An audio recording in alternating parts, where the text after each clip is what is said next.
তার পাশে সেই কাঠগুলোকে সে বসিয়ে দিচ্ছে। শুধু যে কাঠগুলোকে সাজিয়ে সাজিয়ে বসিয়ে দিচ্ছে তা নয় ব্যাপারটা, কাঠগুলোকে সাজিয়ে বসানোর সময় তখন এক প্রকার আঠা অথবা ঘাম দিয়ে সে লাগিয়ে নিচ্ছে, যাতে কোনোভাবে এই তবলার ভিতরে হাওয়া প্রবেশ না করে। খুবই সুদক্ষভাবে সূক্ষ্ম হাতে সে কাঠগুলোকে একের পর এক সাজিয়ে সাজিয়ে বসিয়ে দিচ্ছে এবং দেখতে পাচ্ছেন এটা প্রায় প্রস্তুত হয়ে গেছে।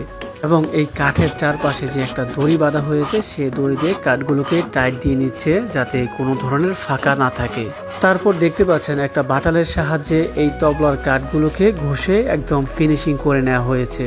পূর্বে যে চামড়াগুলোকে কেটে পরিষ্কার করে রোদ্রে শুকাতে দিয়েছে চামড়াগুলোকে সেখান থেকে এখন নিয়ে নেওয়া হলো। এবং দেখতে পাচ্ছেন তবলার মাপ অনুযায়ী চামড়ার চারপাশে সে ছিদ্র করে নিচ্ছে, কারণ চামড়াগুলো তো অনেক মোটা আর দড়ি বাঁধার জন্য চামড়াগুলোকে অবশ্যই ছিদ্র করে নিতে হবে। দর্শক দেখতে পাচ্ছেন কতটা সূক্ষ্মভাবে এই চামড়ার চারপাশে দড়িগুলোকে বেঁধে দেওয়া হয়েছে। আপনারা জানেন যে তবলার চামড়া খুব শক্তভাবে বাঁধতে হয়। এই তবলা তৈরি করার সময় অবশ্যই খেয়াল রাখতে হবে যে চামড়াটিকে খুব শক্তভাবে টেনে টেনে চারপাশ থেকে বাঁধতে হবে। দেখতেই পাচ্ছেন সে কতটা সূক্ষ্ম নিপুণভাবে এই চামড়াটিকে বেঁধে নিয়েছে। প্রিয় দর্শক, আপনি কি কখনো এভাবে তবলা তৈরি করতে দেখেছেন? যদি দেখে থাকেন কমেন্টস করে জানাবেন, আর যদি না দেখে থাকেন তাহলেও কমেন্টস করে জানাবেন। তারপর দেখতে পাচ্ছেন চামড়াটিকে খুব শক্তভাবে বেঁধে সে এই তবলার উপরে উঠে গেল। মূলত পরীক্ষা করে দেখা হচ্ছে যে চামড়াটাকে সঠিকভাবে বাঁধা হয়েছে কিনা, শক্ত হয়েছে কিনা, কারণ তবলার চামড়া কোনোভাবেই ঢিলিঢালা হওয়া যাবে না। তবলার উপরে উঠে লাপালাপি করে সে দেখলো যে চামড়াটা একটু ঢিলে ঢালা রয়ে গেছে। তারপর সে আবারও চামড়াটাকে টাইট দেওয়ার চেষ্টা করছে।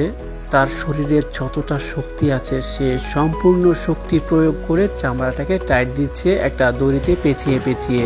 এবার সে একটা প্লাস্টিকের হাতুড়ি দিয়ে তবলাটাকে আঘাত করে দেখছে যে সব ঠিকঠাক আছে কিনা, শব্দ ঠিকঠাক হচ্ছে কিনা। তারপর সে তার হাতে থাকা কুড়ালের পিছনের অংশ দিয়ে এটাকে আরেকটু আঘাত করে টাইট দেওয়ার চেষ্টা করলো।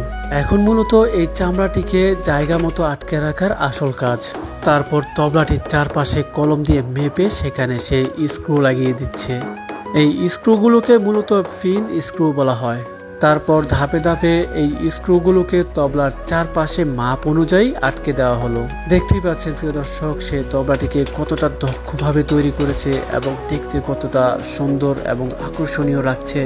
আমি যখন ভিডিওটা প্রথমে দেখেছি তখন আমি ভাবতেই পারিনি যে এত সুন্দর একটা তবলা সে তৈরি করবে। প্রিয় দর্শক, আপনারা জানেন যে তবলার দুই পাশেই চামড়ার ব্যবহার করতে হয়।